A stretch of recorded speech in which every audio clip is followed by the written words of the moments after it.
भक्तो भक्तिगुणावृते मुदमृता पूर्णे प्रसन्ने मनः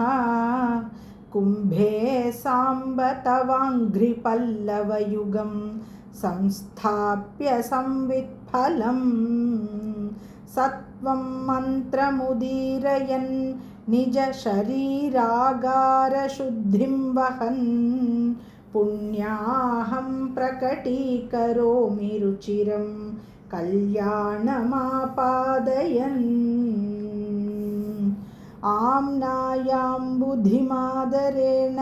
सुमनः सङ्घाः समुद्यन्मनो मन्थानं दृढभक्तिरज्जुसहितं कृत्वा मथित्वा ततः सोमं कल्पतरुं सुपर्वसुरभिं चिन्तामणिं धीमतां नित्यानन्दसुधां निरन्तररमा सौभाग्यमातन्वते प्राक्पुण्याचलमार्गदर्शित सुधामूर्तिः प्रसन्नः शिवः सोमः सद्गुणसेवितो मृगधरः पूर्णस्तमोमोचकः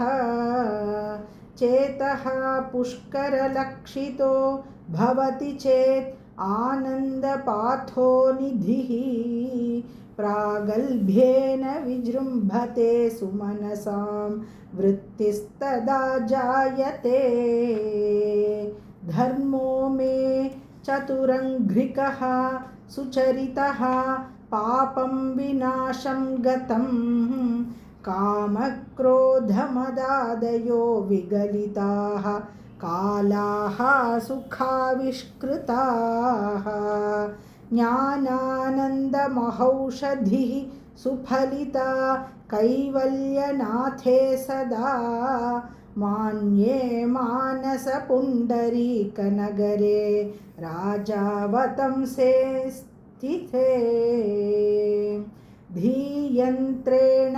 वचोघटेन कविताकुल्योपकुल्याक्रमैः आनीतैश्च सदाशिवस्य चरिताम्भोराशिदिव्यामृतैः हृत्केदारयुताश्च भक्तिकलमाः साफल्यमातन्वते दुर्भिक्षान् मम सेवकस्य भगवन् विश्वेशभीतिः कुतः